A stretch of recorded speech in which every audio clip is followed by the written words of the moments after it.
This is Times Drive and I'm Joel Pereira, and today we're going to bring you something really big. Now here on the show, when we say big, we normally mean V8 engines or 21-inch rims. But today, this is absolutely huge.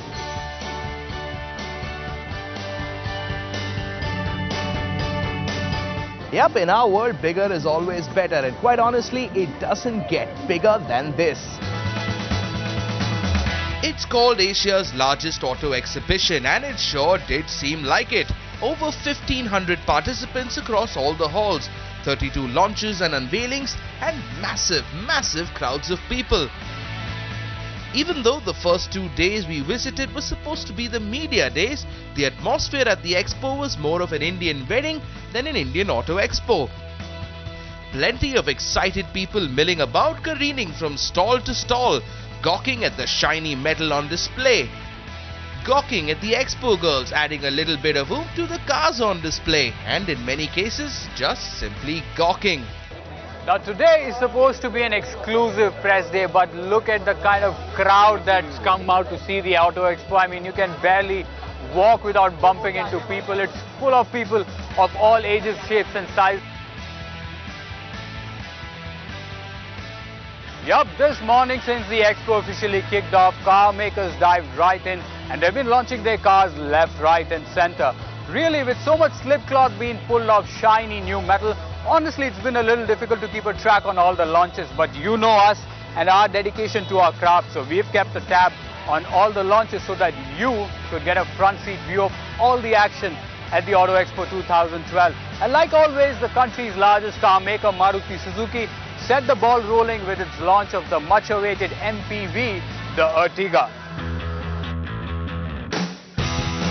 In what has to be a first for small car kings Maruti, being launched was not yet another fuel-sipping hatchback, but instead the much larger Ertiga. Well, they say that everything Maruti does gets a lot of attention, and right enough, at the launch of the much-awaited MPV, the Ertiga, this place is an absolute mob. Now, the Ertiga is a much-awaited car from Maruti. It's a small, multi-purpose vehicle with 3 rows of seats and the new K14 1.4-litre engine. Now, as is tradition, this is just the unveiling of the car. The launch will happen 3 months from now, probably in March. So, for those of you interested, you're just going to have to wait. In fact, the only small car launch at the Expo came from a slightly unlikely source. French auto giant Renault lifted the covers of the little Pulse. Now this right here is the all-new Renault Pulse. Just in case if you mistook it for a Micra, I wouldn't blame you because these cars have a lot in common. For starters, this one too is built on the same Nissan platform. It's got the same 1.5-litre Renault engine that puts out 64 bhp. And just in case if you're wondering what the price is, well, they start at 5.77, go all the way up to 6.25 lakhs. So if you want a Micra-ish looking car from the Renault stable, the Pulse just might be it. Now, 2011 was a relatively quiet year for General Motors, but it looks like they were holding it all back for the Expo. Because what you've got here is the unveiling of the all-new Tavera, the unveiling of the all-new Captiva 2.2, the Sail and the MPV. Yup, GM's got a good thing going here.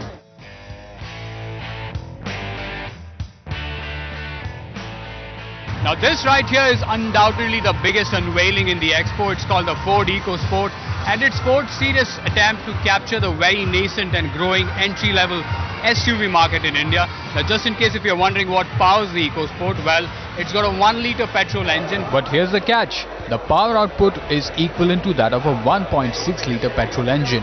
Now just in case if you're wondering what's the method to the madness, well, for starters, it's got a 1-litre petrol engine which is turbocharged, so the output is 120 bhp and a staggering 170 Newton meters of torque.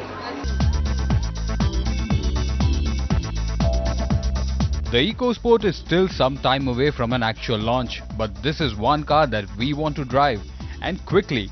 Another stall that saw a lot of action was the Toyota Grandee, with 2 launches, both facelifts. Our favorite MPV, the Innova, comes with an all-new front grille, wraparound headlamps, alloy wheels, a new rear-end camera with all-new interiors. Price, you ask?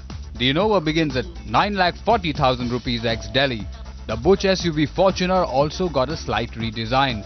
and a slighter less capable sibling in the form of a 2WD variant with prices beginning at about 20 lakhs for the 4x2 variant.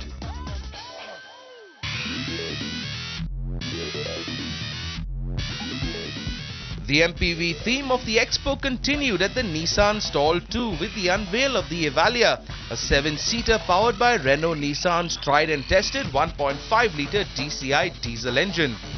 Not much more was revealed about this car except that it should be coming sometime soon and will take on the likes of the Xylo and the Innova. The Hyundai stall was pretty huge, but here the big attraction was the all-new Sonata. After a lukewarm reception from the first Sonata and a complete cold shoulder for the Embera, finally Hyundai have a Sonata that looks set to break the curse. It's pretty powerful too, with a 2.4-litre DI engine putting out 200 brake horsepower. Volkswagen didn't have anything of immediate broad consumer interest to show off at its stark, pristine stall, putting its facelifted Touareg up for display.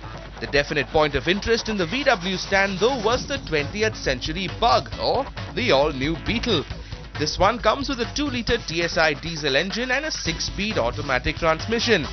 We didn't particularly like the previous Beetle, but honestly, this is one bug we can get behind. If you find yourself getting excited by the new Beetle, here's another bit of info that should send your skirt flying. Mini, that iconic British brand, is now in India, brought to you by the good folks down at BMW. Coming in as a CBU will be 4 variants: the base Cooper, the Cooper S, the Cooper Convertible and the Cooper S Countryman. The Cooper S and the Convertible are essentially variants of each other, with a twin-scroll turbo and fabric top being the only differences. The Countryman though is the standout vehicle, larger than the rest, featuring 5 doors and raised ride height.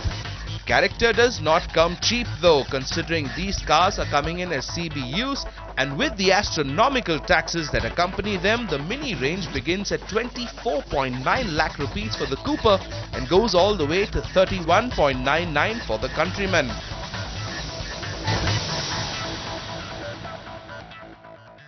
Now, a lot of the launches you've seen over here have taken place in a flurry of lights and dancing girls. But for some of us, what's more important is the future of the auto car. Enter a very special Auto Expo phenomenon, the concept.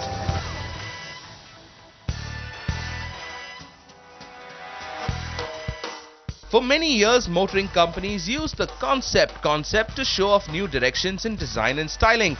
But of late, the trend seems to be leaning towards fuel efficiency and new methods of propulsion, like the little XL1 at the VW stall, a car that would gladden every Indian heart, giving you a mileage of 100 kilometers to a litre of fuel.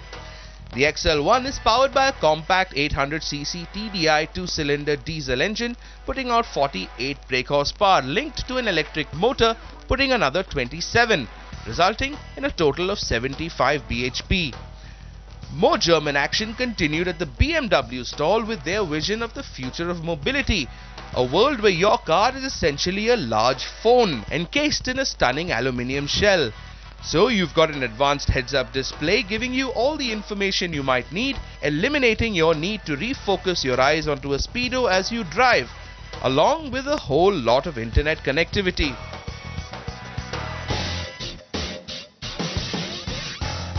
And finally, amidst the little pulse and the stately Fluence sedan at the Renault stall, at the Renault stand stood one of our favorite concepts, the Desir. This is a concept that is true to the French state of mind, as sexy as it is absurd. Designers took a stab in an all-new direction with a pair of reverse-hinged butterfly doors that are the epitome of awesome.